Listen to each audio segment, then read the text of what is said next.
इस तरह की फिल्में आप सोच के नहीं बना सकते, बन जाती है। कश्मीर फाइल्स मुझे 1.5 महीने की रिसर्च बाद समझा कि फिल्म नहीं है, ये एक हिस्ट्री है और ये एक रिस्पॉन्सिबिलिटी है। मैंने कश्मीर को हमेशा जन्नत समझा था, दुनिया का स्वर्ग है, लेकिन जब पढ़ा तो लगा यार जन्नत तो जहन्नुम से भी खराब है। इतना सच है कश्मीर में जो जेनोसाइड का कि उसे 5-10% भी आप नहीं दिखा सकते। करेक्ट। हम दिखा ही नहीं सकते और कोई देख नहीं पाएगा। इतना ब्रूटल, इतना वाहियात, इतना गंदा सच है। आप 5 साल के बच्चों को मारता दिखा पाओगे? AK-47 से उसके कनपट्टी पे रख के उसके फैमिली वालों के सामने पूरे गांव खड़ा उसके सामने मारता दिखा पाओगे? एक औरत का उसके 16-17 साल के बेटे के सामने उसका रेप पब्लिकली करता दिखा पाओगे आप? पूरी की पूरी एक कम्युनिटी मार के उसे भगा दिया गया वहाँ से, उसको जेनोसाइड बोलते हैं। कभी आपको ऐसा लगा कि यार मैं ये लिख रहा हूँ, कभी ऐसा लाइफ थ्रेट का कोई कभी ऐसा लगा कि मैं देखो मरना हो तो यहाँ से निकलो, रोड एक्सीडेंट हो मर जाऊँगा, हार्ट अटैक आ सकता है, कोविड आया था सर्वाइव कर गया ठीक है।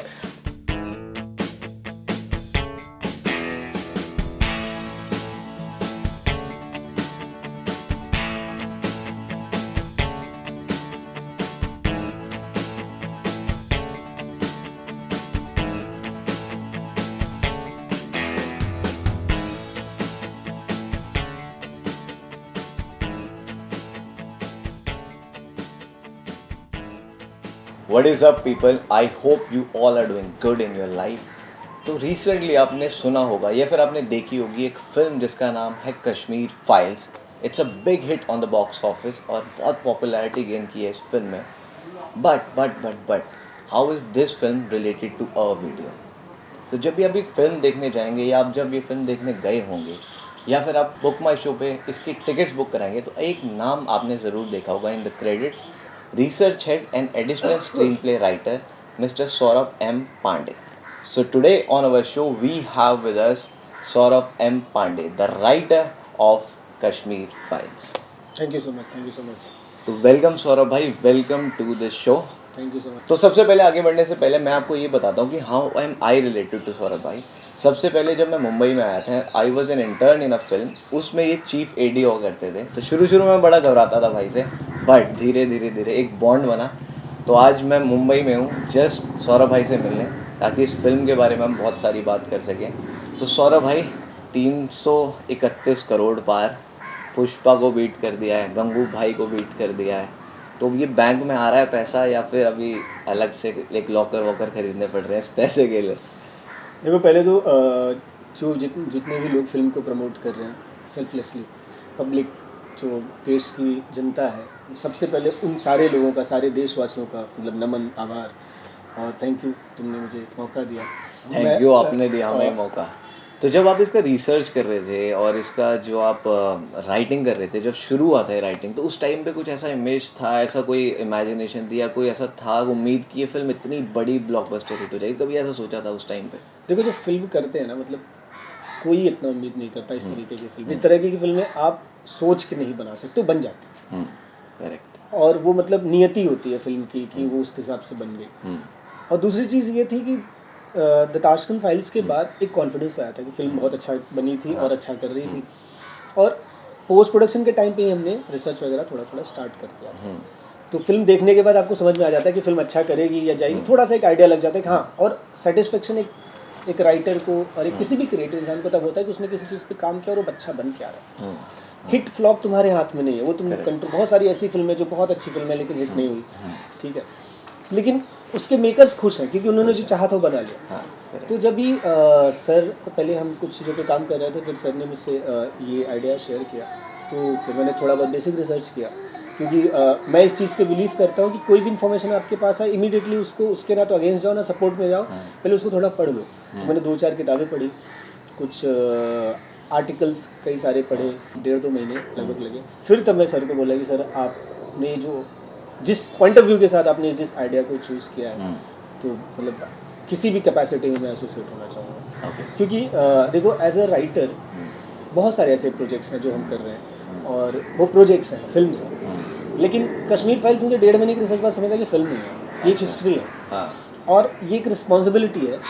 उसके बाद मुझे समझा कि अगर मैंने इसको फिल्म जैसे ट्रीट किया है कि नहीं एक फिल्म है, 4 घंटे 5 घंटे पढ़ा, रिसर्च किया, 6 घंटे डेली आके प्रेजेंटेशन दिया, तो नहीं होगा। तो वहाँ से मेरे लिए फिल्म नहीं रही। जब फिल्म नहीं रही तो उसके लिए हिट फ्लॉप होगी, हिट होगी, कितनी बड़ी जाएगी, कितनी छोटी जाएगी, वो नहीं। मेरे लिए यार ये 32 साल का से 32 साल पहले ऐसा हुआ। और मेरे लिए सरप्राइजिंग क्या था यार, मैंने कश्मीर को हमेशा जन्नत समझा था यार, ये कश्मीर जन्नत है, दुनिया का स्वर्ग है। तो लेकिन जब पढ़ा तो लगा यार जन्नत तो जहन्नुम से भी खराब था। तो पूरा पर्सपेक्टिव हिल गया। अच्छा। तो जब पर्सपेक्टिव जब पूरा हिल गया, पूरा एक पॉइंट ऑफ व्यू जब आपका हिलता है तो आप शेक हो जाते हो।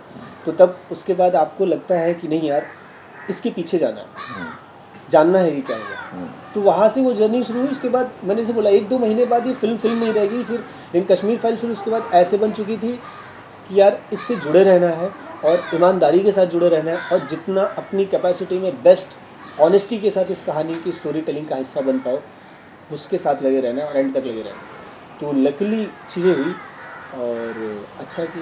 और इस फिल्म का जो रिसर्च है वो आपने कश्मीर में गए, आप रहे वहाँ पे? क्योंकि ना मैं ये सवाल इसलिए पूछ रहा हूँ स्पेसिफिकली क्योंकि मैं कश्मीर रह के आया और ऐसे टाइम पे रह के आया जब वहाँ पर रेड अलर्ट वगैरह लगा था, ट्रांसपोर्टेशन बंद था, दुकानें मार्केट सब बंद थी। अगर दुकानें खोलते थे तो वहाँ पे वो जो लोकल एक गुट है वो वहाँ पे कुछ करता था, मतलब खोलने नहीं था दुकानदार को। एक रेड अलर्ट वाले टाइम पे मैं गया था। तो मैंने जो पिक्चर देखी स्टार्टिंग में, तो जब मैंने देखा शुरुआत में वो लिखा होता उसमें इंडियंस गो बैक करके, तो वो वाला सीन ना मैंने लाइव देखा और एक दीवार पे नहीं, मैंने मतलब काफ़ी जगहों पे वो चीज़ लिखी हुई देखी। तो मुझे ऐसा लगा कि शायद आपने वहाँ कश्मीर गए हो, आपने विजिट किया हो, ऐसा कुछ। देखो कश्मीर का फाइल्स का जो रिसर्च है ना 2.5 साल चला। ओके। तो पहले से बता बेसिक रिसर्च होता है जिसमें आप किताबें पढ़ते हो, एक्सपर्ट से मिलते हो और जितने डॉक्यूमेंट्स अवेलेबल हैं जो आप उनको पढ़ते हो, गैदर करते। फिर उसके बाद वो कलेक्ट करने के बाद फिर हम इंटरव्यूज़ किए। इसमें कश्मीरी जो विक्टिम थे उनके भी, जो उस समय 90s के टाइम में कश्मीर में थे उनसे भी। तो हर तरीके से लोगों से मिले, उनसे बातचीत की, उनकी जो कहानी थी उस कहानी को सुना और उस सच को जाना। और कश्मीर जाने की बात है तो पूरा ऑल ओवर इंडिया ट्रेवल किया गया भाई, दिल्ली, बेंगलुरु, पुणे, जो जहाँ अवेलेबल था, ठीक है, और जम्मू कश्मीर हर जगह गए हैं। अब्रॉड में USA, जर्मनी, ऑस्ट्रेलिया, 2 टीम थी, दोनों टीम पैरेलली इंटरव्यूज़ कर रही थी, लोगों से मिल रही थी और उनकी जो कहानी है ऑन द रिकॉर्ड वो सारी चीज़ें रिकॉर्ड की जा रही थी। और उसके बाद जब हमें वो चीज़ें आई फिर भी हमने उसके बाद भी वेरीफाई किया, चीज़ों को सुना है, पढ़ा है, जो हमने पहले हमारे पास प्री इन्फॉर्मेशन थी किताबों की और डॉक्यूमेंट्स की, उसके साथ मैच किया। तो वो सब ग्राउंड से, पूरी सारी रियलिटीज़ जो भी है ग्राउंड से आई है। उसमें ऐसा कुछ नहीं था कि हम यहाँ मुंबई में ऑफिस में बैठ के गूगल पे 4 आर्टिकल पढ़ के फिल्म नहीं लिखा। हाँ कुछ लिबर्टीज़ जो है, अब जैसे कि आप इतनी सारी, मैंने इसे बोला कि इतना सच है कश्मीर में जो जेनोसाइड का कि उसे 5-10% भी आप नहीं दिखा सकते। करेक्ट। हम दिखा ही नहीं सकते और कोई देख नहीं पाएगा। इतना ब्रूटल, इतना वाहियात, इतना गंदा सच जिसमें शर्म आ जाएगी लोगों को कि इतनी ब्रूटैलिटी हुई है, उसको नहीं दिखा सकते। और दूसरी चीज़ है इतने सारे लोगों के साथ हुआ है तो सबको भी नहीं दिखा सकते, टाइम लिमिट भी होती है आपके पास।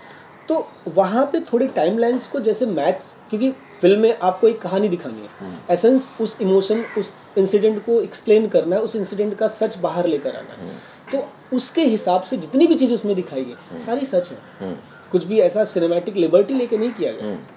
मैंने इसे एक सीन देखा, जो ओपनिंग सीन है, मुझे वो बहुत ब्यूटीफुल लगा। मतलब उसमें वो बच्चा सचिन चिल्लाने लगता है, फिर वो लोकल बच्चे उसके पास आ जाते हैं, फिर उन्हें भागना पड़ता है। उसके अलावा एक सीन है जिसमें वो बंदा एक ड्रम में छुप जाता है, गेहूँ वाले, और उसकी बीवी कहती है कि घर पे नहीं है, वो जम्मू गए हैं, उसको फिर मारते हैं। उसके बाद आखिरी में वो गेहूँ के साथ खून कहता है कि इसको खा, तब मैं छोड़ूंगा चावल, और वहाँ पर आपका कश्मीर फाइल्स का इंट्रो आ जाता है। तो मतलब वो बहुत ब्यूटीफुल लगा। तो ये कैसे, ये कहानियाँ सुनी है, रियल स्टोरीज हैं या फिर एक फिक्शनल बना है?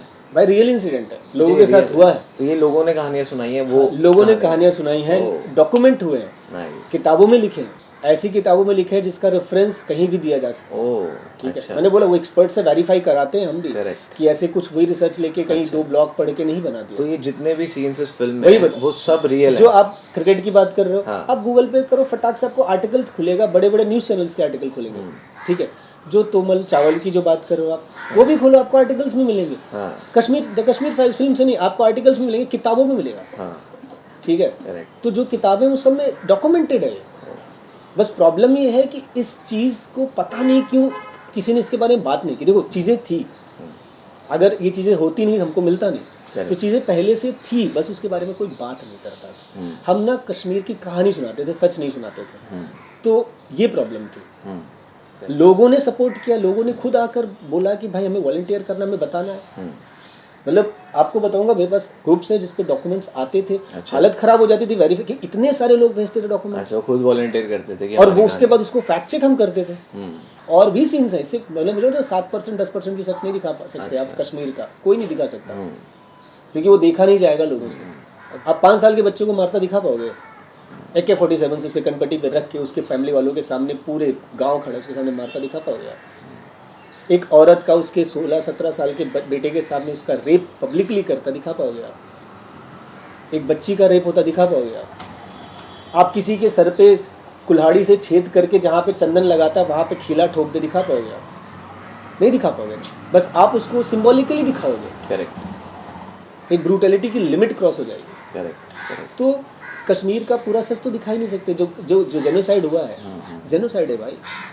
पूरे की पूरी एक कम्युनिटी मार के उसे भगा दिया गया वहाँ से, इसको जेनोसाइड बोलते हैं। तो भाई जैसे आपने बताया कि इसकी रिसर्च 2 साल चली है ना, तो ये 2 साल के पीरियड में आप पूरा इसी फ्लो में थे कि अलग अलग जगह से लोगों के भी वो आ रहे थे, अपनी स्टोरीज भेज रहे थे लोग, आप भी रिसर्च कर रहे थे, तो आप पे कुछ इसका साइकोलॉजिकल इम्पैक्ट पड़ा, आपके पर्सनालिटी पे, आपको मेंटली कुछ इससे इम्पैक्ट पड़ा?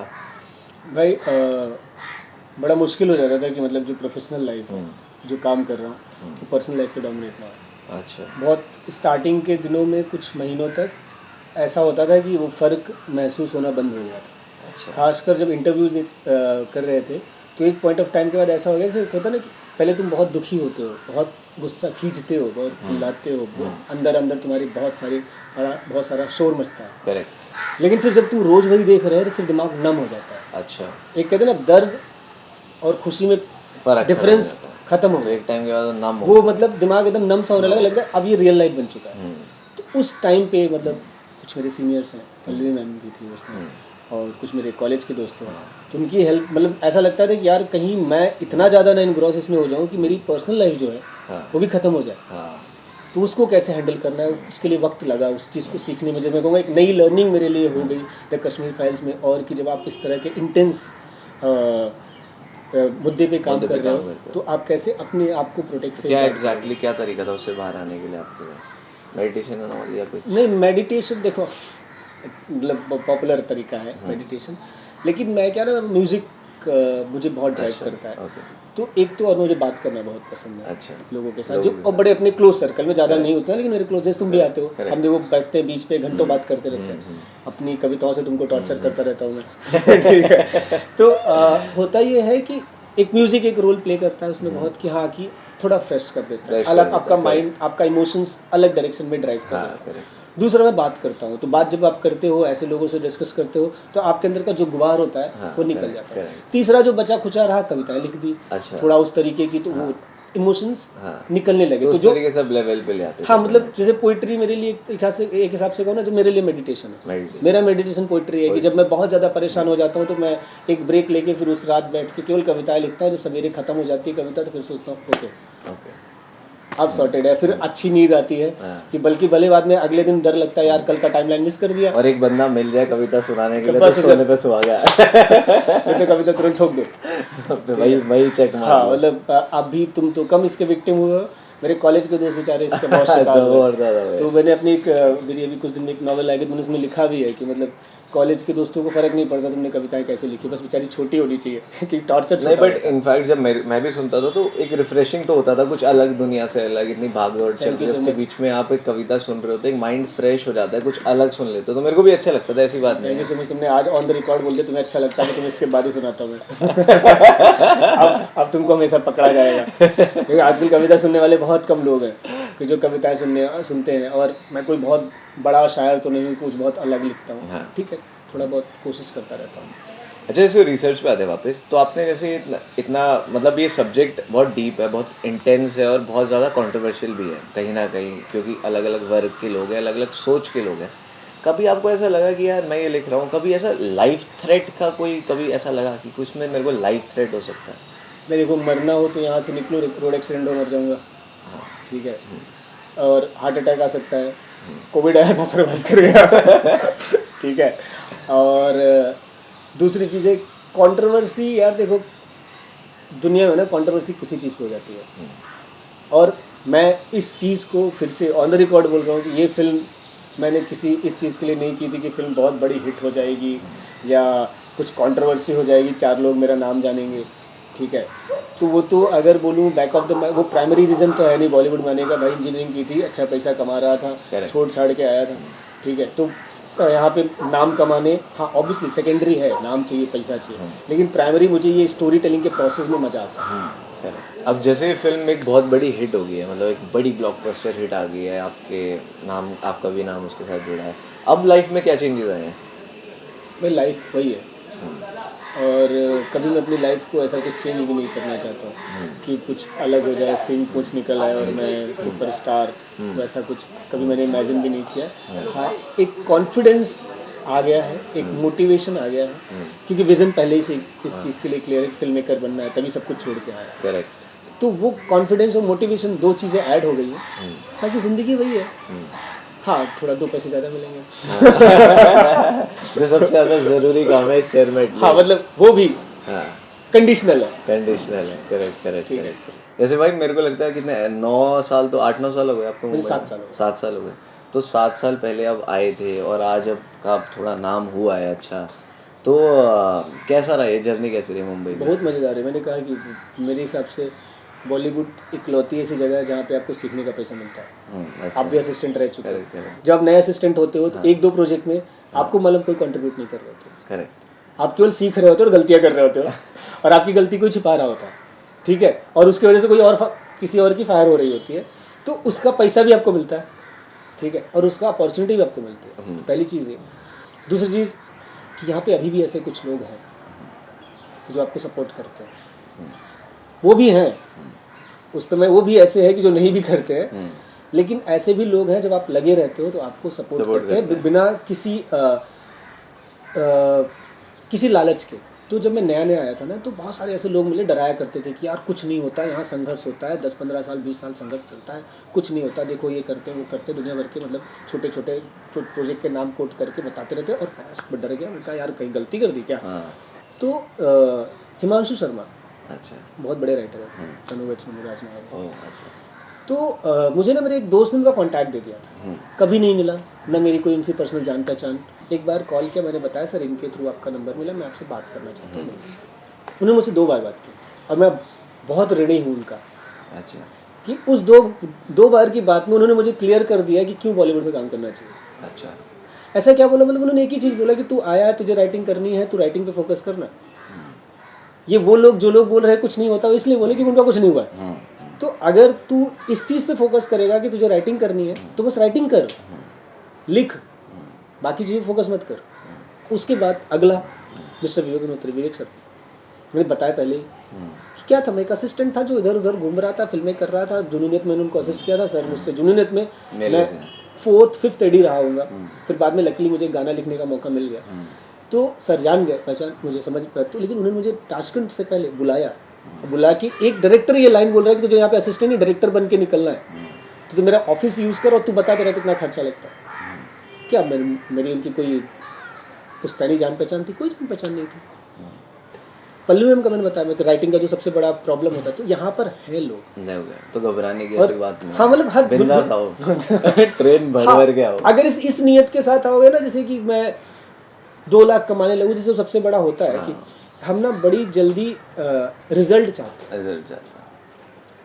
तो रिजल्ट आपको मिलता है, वक्त लगता है। कि आप इंजीनियरिंग 4 साल करते हो ना, 8-10 लाख रुपए खर्च करते हो, तो फिल्म मेकिंग को थोड़ा वक्त दो और सही डायरेक्शन में अच्छी नियत के साथ लगो। भाई मैंने लिखी बहुत सारी, फ्री में स्क्रिप्ट लिखे हैं, फ्री में गाने लिखे हैं, बस बोलता था भाई लिखवा लो, करना ही पड़ता भाई वो तो उसकी वजह से लोगों को दिखा कि मैं काम कर सकता हूँ। अच्छा, कभी इस पूरी जर्नी में कभी ऐसा हुआ कि आप हुए बड़े परेशान, डिप्रेस हुए और आपको लगा कि यार बस अब छोड़ते हैं, ऐसा कुछ कभी हुआ ऐसा बाई चांस? मैंने इसमें एक 4 लाइन तुम्हें कविता ही सुना देता हूँ कि जो आर्टिस्ट की ज़िंदगी है ना बॉलीवुड की, कैसी है। हर रोज़ तसल्ली देना खुद को, हर रोज़ ये खुद को समझाना, मीलों का सफ़र कर आए हो ना वापस लौटो बस थोड़ा और, ये रोज़ की हालत होती है। अच्छा। क्योंकि आप चीज़ें करते हो, ठीक है, अब ये इसका मतलब पैसा ही नहीं होता है, और भी बहुत सारे फैक्टर होते हैं। तो कभी ना कभी ये, क्योंकि निगेटिव थॉट्स को, इस तरह के थॉट्स को आप कंट्रोल नहीं कर सकते, लेकिन उस पर डिसीजन नहीं लेना ये आपका कंट्रोल कर सकते हैं। तो वो थॉट तो कई बार आए होंगे यार। और आपका कैसे रहता है रूटीन कि बिजी रहते हो लिखने में पूरे दिन, क्या रूटीन क्या होता है आपका नॉर्मली? भाई मेरा कोई रूटीन नहीं है तो वेरी ऑनेस्ट, मेरा बस एक ही रूटीन है। जब आँख खुले उठ जाते हैं? हाँ मतलब कि काम, क्योंकि बहुत पहले एक रूटीन हुआ करता था कि मैं या तो रात भर लेट नाइट काम करता था, या तो सुबह जल्दी उठ के काम करता था। जल्दी उठने का मतलब होता है 3 बजे उठ गया, 9 बजे काम किया, फिर 1-2 घंटे सोता था। अर्ली राइजर बनना चाहता हूँ बहुत दिनों से लेकिन हो नहीं पा रहा। वो केवल 11वीं-12वीं तक था अर्ली राइजर की, 5 बजे उठ जाता था। अब कोशिश कर रहा हूँ। अभी तो फिलहाल 8-9 महीने से हालत ये है कि बस सोने का वक्त मिल जाए, कभी मिल जाए, कहीं भी मिल जाए, सो लेता हूँ। और फिर उसके बाद वो जो काम इतने सारे हैं उसको करता रहूँ। तो वही रूटीन है। रूटीन एक ही है कि ज़िंदगी जो चल रही है, काम लेखक की, राइटर की, वो मतलब उसको बैलेंस आउट करता रहूँ, क्राइसिस ना कोई आए। और जब ऐसे राइटिंग नहीं कर रहे होते, जब काम नहीं कर रहे होते, होता है कि काम से थोड़ा आउट होते हैं अभी, तब क्या करते हो ऐसे खाली समय में? मैं वैसे बोले, मुझे म्यूज़िक और बातें करना लोगों को बहुत, जैसे आप तुम भी आते ना, उस दिन हम लास्ट टाइम जब मिले थे 1.5-2 घंटे हम बात किए थे। मेरा बड़ा क्लोज सर्कल है, तो पार्टीज़ में नहीं जाते, क्योंकि पता नहीं, ऐसा नहीं मुझे नफरत है, बड़ा मज़ा आता है। मतलब ऐसे सोचता हूँ मैं भी पार्टी में जाऊँगा, गाने गाऊँगा, डांस करूँगा, लेकिन वो होता नहीं, पता नहीं क्यों वो स्टेप आउट नहीं कर पाता हूँ। और तो मुझे मज़ा आता है कि जो मेरे दोस्त हैं, मेरे जानने वाले हैं, या इंटेलेक्चुअली कुछ लोगों से कनेक्टेड हूँ, उनसे बातें करता हूँ और बड़ा मज़ा आता है उसमें। एक अपनी विचारधारा, उनकी विचारधारा सुनता हूँ, अपनी विचारधारा रखता हूँ।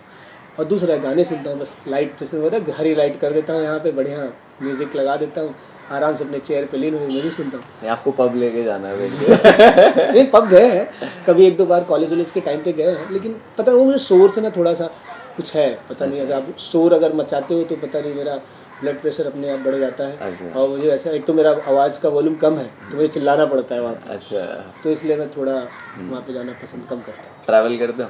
ट्रैवलिंग बहुत पसंद है। तो मेरा तो प्रोफाइल है रिसर्च का, तो हाँ पेड ट्रैवलिंग होती है। कहाँ, कौन सी लगी सबसे बढ़िया जगह भाई घूमे जहाँ? मुझे माउंटेन्स बहुत पसंद है। अच्छा, ठीक है। बीचेस ठीक है, बहुत सूदिंग होता है। मतलब मैं मानता हूँ कि एकलौती ऐसी चीज़ है जो सब, जहाँ पे सबसे ज़्यादा उथल पुथल चल रहा होता है। तो जैसे मैंने सब बीचेस नहीं, ख़राब नहीं, बीचेस अच्छे हैं, लेकिन वो बीचेस ऐसे हैं कि वो सुकून देते हैं बस।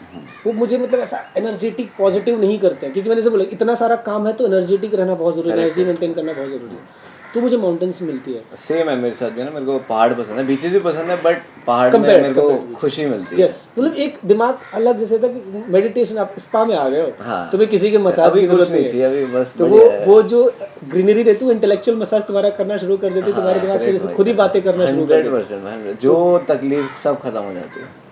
मुझे पहाड़ बहुत खूबसूरत लगते हैं। तो ये था आज का हमारा video. This was our day with the writer, the screenplay writer of the Kashmir Files, Mr. Saurabh M. Pandey. I hope जिन लोगों ने फिल्म देखी है उन्हें कुछ मज़ेदार किस्से सुनाई दिए होंगे। आई होप जिन लोगों को इमोशनली टच फिल्म से हुआ था, शायद इनकी बातों से कुछ और अच्छा फील हुआ होगा। तो this is it from today's video. If you feel what we can. Thank you so much सभी को। मैं आपके कैमरे के माध्यम से हर किसी का बहुत बहुत शुक्रगुजार हूँ, सबका आभार, और आपका भी थैंक यू।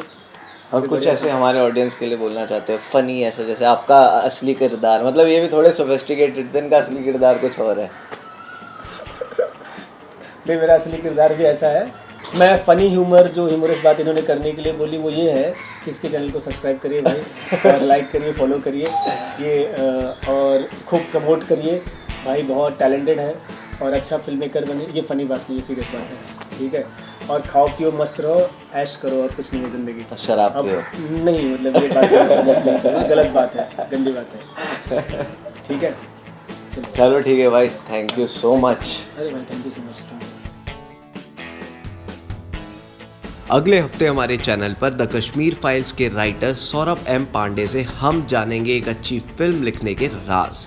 उसके अलावा सौरभ देंगे यंगस्टर्स को बॉलीवुड में करियर बनाने के महत्वपूर्ण टिप्स।